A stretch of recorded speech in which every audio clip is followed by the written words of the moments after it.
Bonjour, je suis Joseph.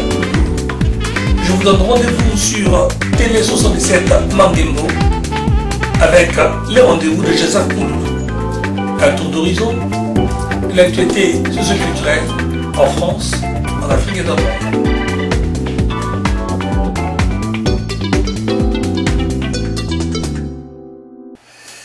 Chers auditeurs de Radio Mandembo, vous savez, la première circonscription de cette Marne est très disputée. Cette circonscription qui comprend en gros les cantons de Melun et de Perth-en-Gâtinais, c'est 23 communes, quelques 100 000 habitants pour 66 000 électeurs. Et les candidats ne se sont pas fait prier pour se mettre sur la ligne de départ. Évidemment, on peut considérer que Jean-Claude Mignon en est le député sortant et que son principal challenger, c'est le Nevaquer, qu'il a déjà croisé au moins à 3 reprises dans les cantonales. Lui, il s'appelle Patrick Delvert, c'est un cheminot. Il a comme suppléant Daniel Martin, qui est télécommunicant. Tous les deux représentent le parti ouvrier indépendant qui est sur la ligne de départ pour cette première circonscription. Et Patrick Delvert est avec nous dans Pili Pili Magazine. Bonjour Patrick. Bonjour, donc en effet, je suis candidat du Parti ouvrier indépendant, dont la devise est pour le socialisme, la République et la démocratie. Et nous sommes membres de l'entente internationale des travailleurs et des peuples. Alors, vous avez des ambitions pour ces législatives? Oui, les ambitions, c'est la défense de la population, défense des droits, défense de l'avenir de la population, et notamment la population sur la première circonscription de Seine-et-Marne. Et vous avez un cheval de bataille, l'hôpital. Alors, nous avons plusieurs choses. Deux hôpitaux, il y a l'hôpital 2012 et l'hôpital Marc Jacquet, alors pour lequel vous vous battez? Alors, l'hôpital, c'est surtout l'hôpital Marc Jacquet pour l'instant, puisqu'il est dans une situation qui est difficile, puisque même si économiquement, il paraît qu'il est économiquement viable, mais en tout cas son entretien et le personnel diminue de jour en jour. Alors, on parle d'un certain découragement.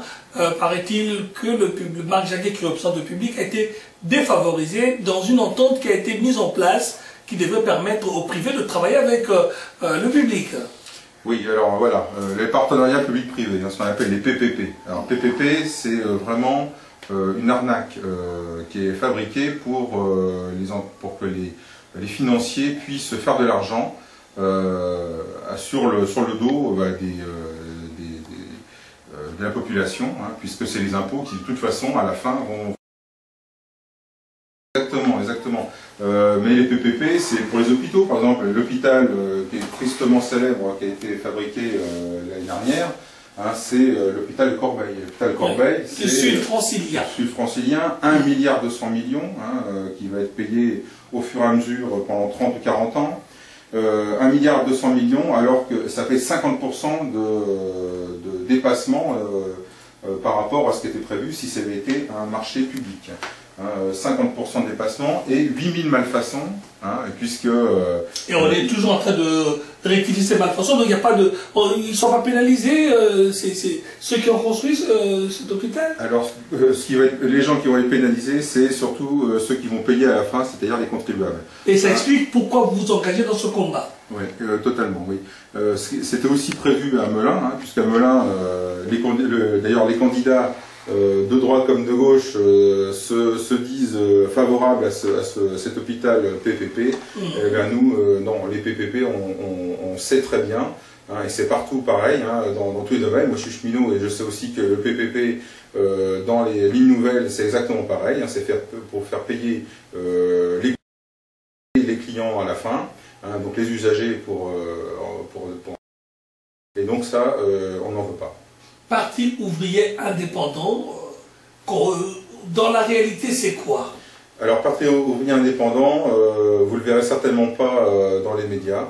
Les médias officiels nous boycottent, puisque... c'est pour ça que nous vous le recevons quand même. Et c'est bien pour ça qu'on vous remercie d'ailleurs. Notamment, depuis 2008, le Parti ouvrier indépendant a été fondé en juin 2008. Et donc, nous avons envoyé des cartes postales au CSA et nous n'avons jamais eu de réponse sur ce sujet. Hein.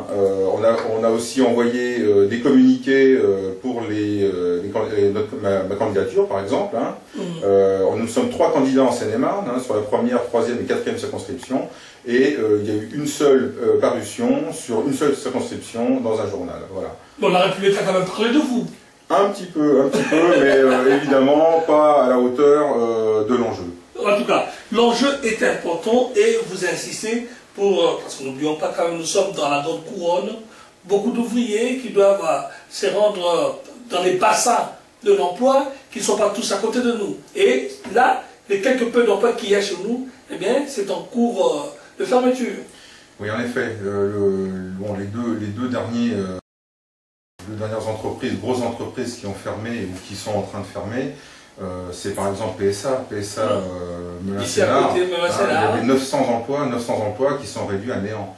Hein, 900 emplois qui, tout simplement, ce qu'il y avait à faire, c'est si il y avait un problème d'industrialisation, il fallait renationaliser tout simplement hein, cette industrie. Donc vous êtes pour la nationalisation, par exemple.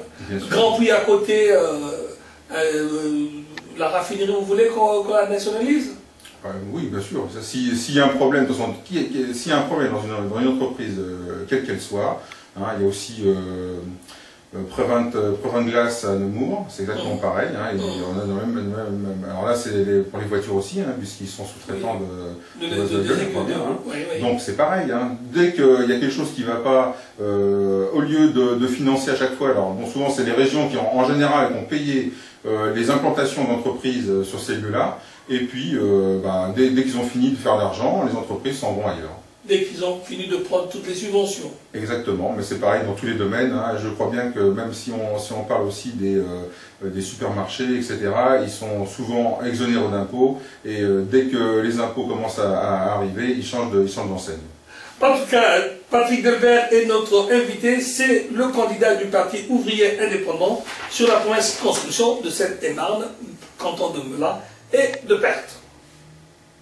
La suite donc avec vous, Patrick Delvert, puisque vous êtes sur le marché, vous tractez ça, vous connaissez très bien, vous allez aussi en guerre contre le nouveau traité de Bruxelles. Oui, alors là c'est en effet l'actualité immédiate, c'est le traité TSCG, traité de stabilité, de coordination et de gouvernance dans l'Union monétaire européenne, qui est notre cheval de bataille, qui devrait être le cheval de bataille de toute la gauche. Et nous appelons d'ailleurs à l'unité sur ce sujet. Nous avons eu d'ailleurs dimanche dernier un meeting international d'ailleurs sur ce sujet, hein, contre le mémorandum en Grèce et contre les traités européens, donc le traité de Bruxelles en Europe, hein, contre ce traité qui va continuer de saigner à blanc tous les pays européens. Oui, d'ailleurs, les dernières nouvelles ne sont pas encourageantes. L'Espagne, qui n'en peut plus, et alors, finalement, la solution c'est quoi? Nationaliser toutes les banques? Que peut faire Bruxelles, puisque selon les règles, vous nous avez expliqué hors micro, on ne peut pas prêter aux États, on ne peut prêter qu'aux banques. Et qu'arriverait-il si ces banques étaient nationalisées? Alors bon, je vais revenir un peu sur ce qu'on a dit tout à l'heure, hors micro. Donc en fait, la dette a été fabriquée. La dette a été fabriquée au fur et à mesure des années, depuis 1971. Hein. 1973, notamment en France, où Valéry Giscard d'Estaing, alors ministre de l'économie et des finances, impose à la France petit à petit d'emprunter sur les marchés internationaux. Marchés internationaux qui ne sont pas gratuits, alors qu'avant, la France empruntait à la Banque de France à titre gratuit. Donc, cette introduction dans les lois françaises de possibilité d'emprunter sur les marchés internationaux est devenue en 1993, à cause du traité de Maastricht, l'obligation d'emprunter sur les marchés internationaux, donc à des taux usuriers de plus en plus importants. C'est comme ça qu'en Grèce, en ce moment, ils empruntent à 22%. Voilà pourquoi le peuple grec est complètement anéanti à cause de ces taux usuriers. Et ça sera, vos cliniques de cela, cette onde de choc ne nous arrive. Ben, vous l'avez dit tout à l'heure, hein, en effet, en Espagne, alors ils ne sont pas encore à 22%, mais en Espagne, au Portugal, en Italie, dans tous les pays en fait, hein, mais nous, en France, nous, je crois que c'est 3,5%, et donc c'est de l'argent, d'ailleurs c'est notre argent qui finance tout ça. Notre argent, par nos impôts, on finance la Banque Centrale Européenne. La Banque Centrale Européenne qui, elle, selon le traité Maastricht, n'a pas l'autorisation de prêter de l'argent au gouvernement, aux États, donc à la France en particulier. Et après, donc, par contre, a le droit de prêter de l'argent aux banques privées à 1%. Privé après prête aux États et donc à la France en particulier à des taux de 3,5 à 22% comme en Grèce. Et ça, c'est notre argent, c'est nos impôts qui nous revient et à chaque fois on paye des intérêts sur ces impôts. En France, on paye par année 42 milliards d'intérêts seulement. C'est-à-dire qu'on rembourse même pas encore la dette, on a déjà perdu 42 milliards. Alors, Patrick Delvert, vous parlez de votre parti, le parti ouvrier indépendant. Sur toute la France, le nombre de candidats est important. Vous n'êtes que 103 candidats. Pouvez-vous faire bouger les lignes? Alors non seulement, 103 candidats, c'était avant les élections, et maintenant nous sommes 106. Donc 106. On est en progrès. On est en progrès. En un mois, on a eu 3 candidats de plus. Voilà. Oui, bien sûr, on peut faire bouger les lignes. On peut faire bouger les lignes. C'est même la seule solution qu'a le peuple pour faire bouger les lignes et aller vers faire le socialisme, la république et la démocratie, hein, puisque on n'est plus en démocratie, étant donné que toutes les lois françaises, ce sont que des transcriptions des lois depuis Maastricht, en fait, les députés, pour l'instant, ne font que des transcriptions dans les lois françaises des recommandations ou décisions européennes. Revenons sur votre circonscription avant de finir cet échange avec vous. 23 communes. Dans ces 23 communes, quel message apportez-vous? Quelles questions soulevez-vous? Et quelles réponses donnez-vous? Les 23 communes, il y en a des plus riches, il y en a des plus populaires, et donc ce qu'on veut, c'est l'égalité. L'égalité pour que toute la population puisse vivre librement et puisse avoir les moyens de survivre et de vivre correctement, hein, puisque il y a beaucoup de chômage aussi. Le chômage, il faut éradiquer cette maladie qui est tout simplement fabriquée, hein, puisque... Là encore pour vous, ils l'ont fabriqué. Tout ça, bien sûr, hein, puisque tout ça, c'est, on peut très bien avoir des décisions d'État, et notamment, et ça, c'est pas seulement dans la circonscription, c'est une décision générale, une décision d'État. Hein, donc, les députés doivent faire des lois pour justement introduire le travail pour tous, hein, le droit au travail pour tous. En tout cas, Patrick Delvert, je rappelle que vous êtes candidat sur la première circonscription de Melun pour les législatives des 10 et 17 juin. Votre suppléant s'appelle Daniel Martin. Voilà, un dernier mot avant de vous libérer. Oui, alors justement, j'avais un petit mot, un petit message à passer pour la défense des droits ouvriers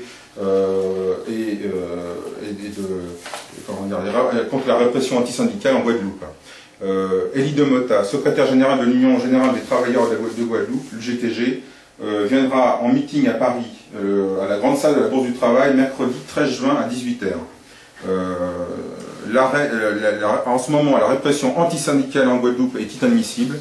Notamment, il y a des poursuites contre les syndicalistes qui sont inadmissibles. Donc voilà, j'invite toute la population à se renseigner, en tout cas sur ce sujet. Hein, le Comité international contre la répression en fait l'écho. Et donc il faut vraiment faire passer ce message et peser contre les répressions antisyndicales en Guadeloupe.